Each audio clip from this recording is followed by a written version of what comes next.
Hey all, it's Vanessa Love. All right, so back to a regular recorded video. So, um, I wanted to talk about the statistics that I learned about from the American Art Therapy Association. I did get in contact with them and ask them for a couple of things. So, I read all the statistics. They're really cool, they're really interesting, but for the most part, it sounds like. Yeah, it sounds like it's a bunch of older white ladies who are kind of, you know, hoping they live in, they're not live in, they work in facilities and, make between like $40,000 and $80,000. Some people are working over 60 hours a week, or about like 40 to 60 hours a week for that. Um, yeah.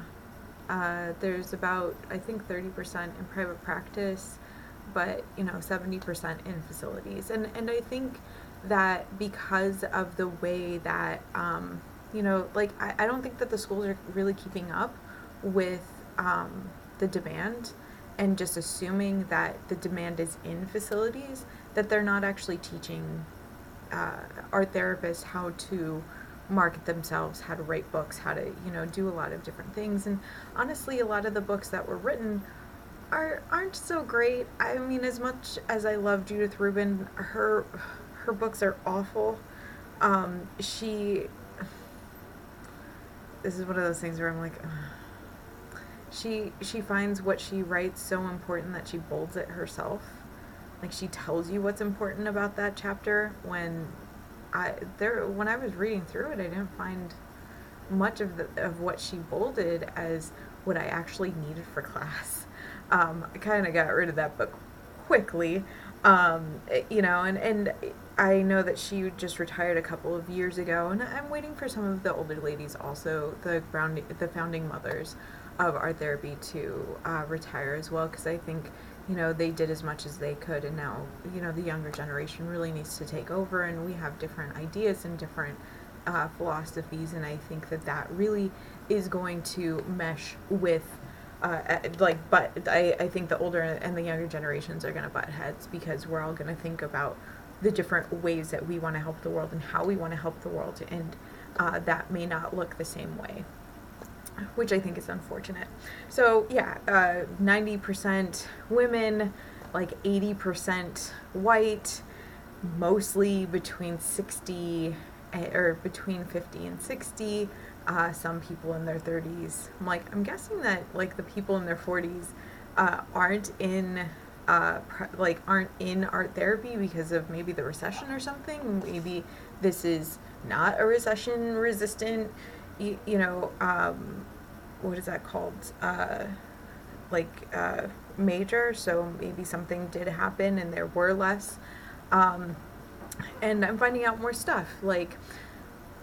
So the American Art Therapy Association is the group that accredits all of these college. Now they're waiting to get accreditation and more stuff with the board certified registered art therapist. I think they kind of want to make that kind of like I'm guessing like the LCSW, where like you can get an MSW, but it's not the same as an LCSW, and that type of thing.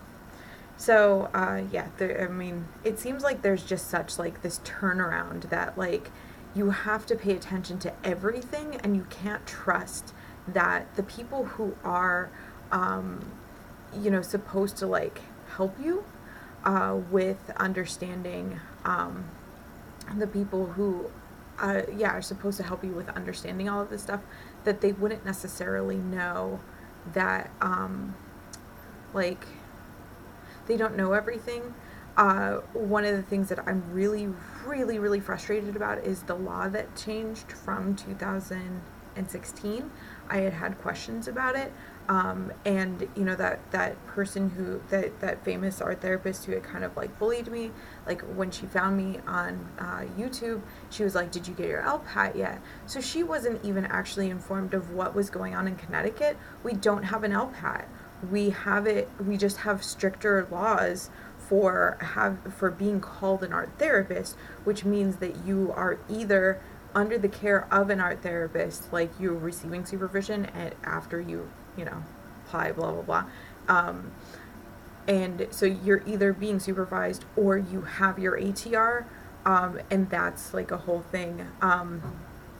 When I was looking through the paperwork that they had sent me, it does look like, whether it was intentional or not, that the graphs that were used for this write-up for about the membership from the American Art Therapy Association made it look like a majority of people were in private practice, and they're not.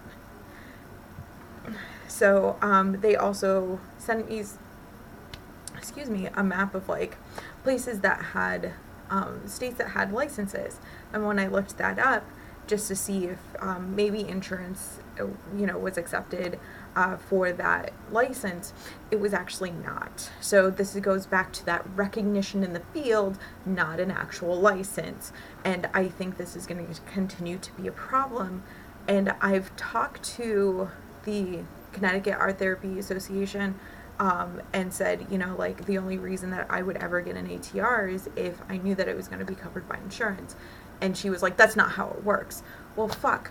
I don't know how LPCs got where they are, but I know that, like, that has been around for, like, it's one of the younger licenses. It's been around since 1994 in most states.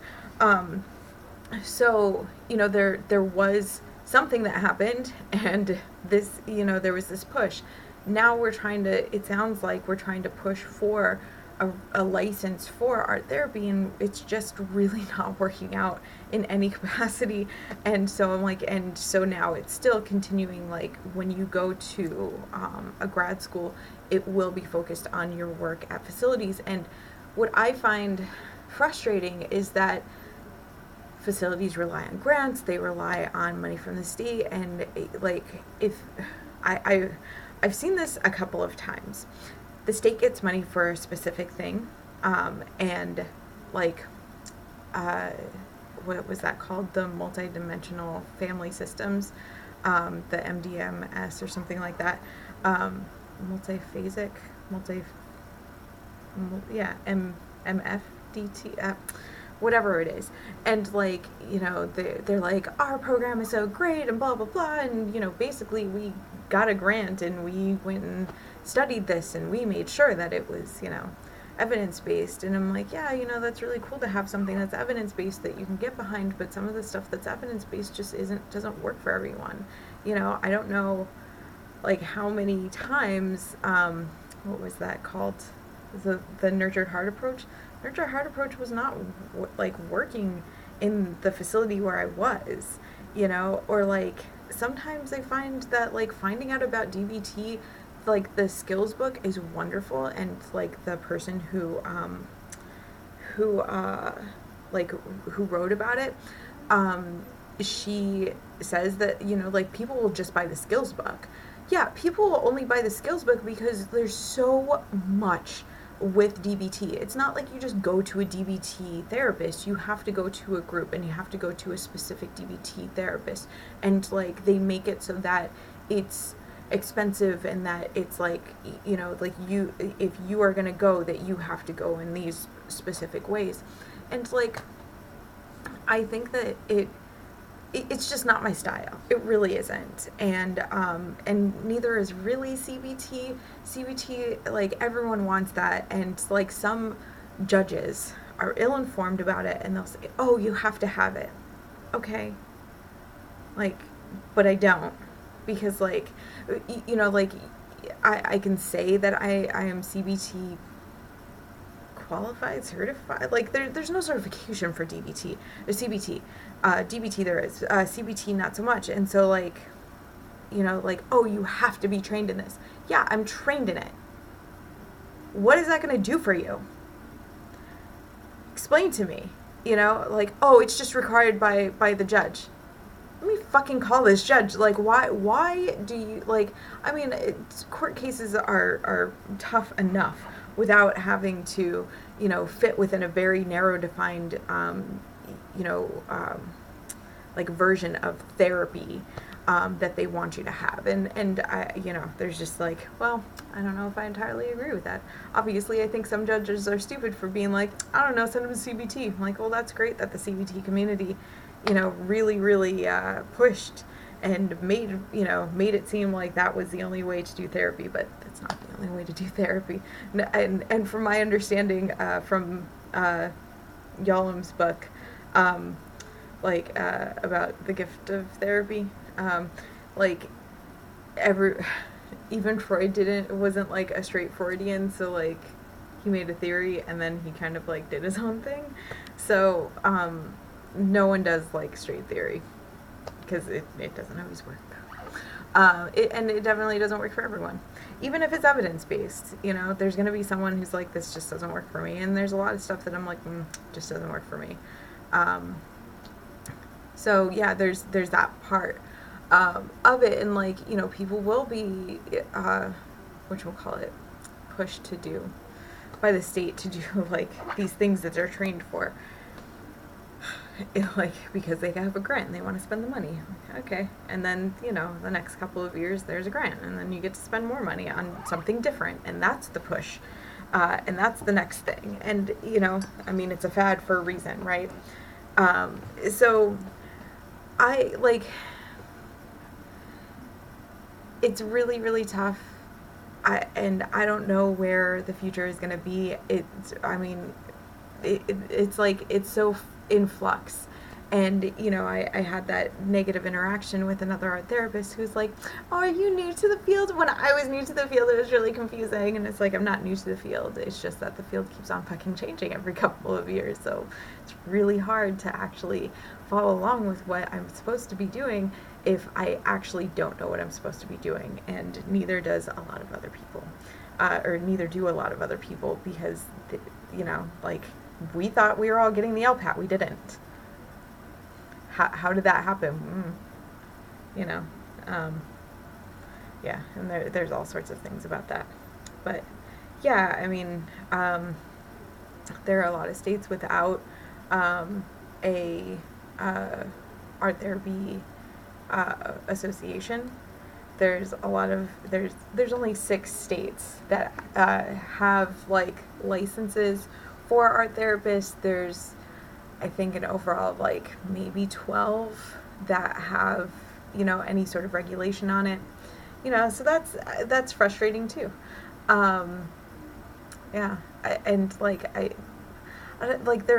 don't know what happened to California, but they're like, they didn't say that there was a specific license for art therapy, but art therapy in California is under the Marriage and Family Therapist license, so I don't know why that isn't considered its own license, because that at least will get you reimbursement. Such an odd field. I wish that I had clear answers for those who were looking, but I don't. Anyway, I hope that this was all helpful for you, and I will talk with you soon. All right, thanks so much. Bye.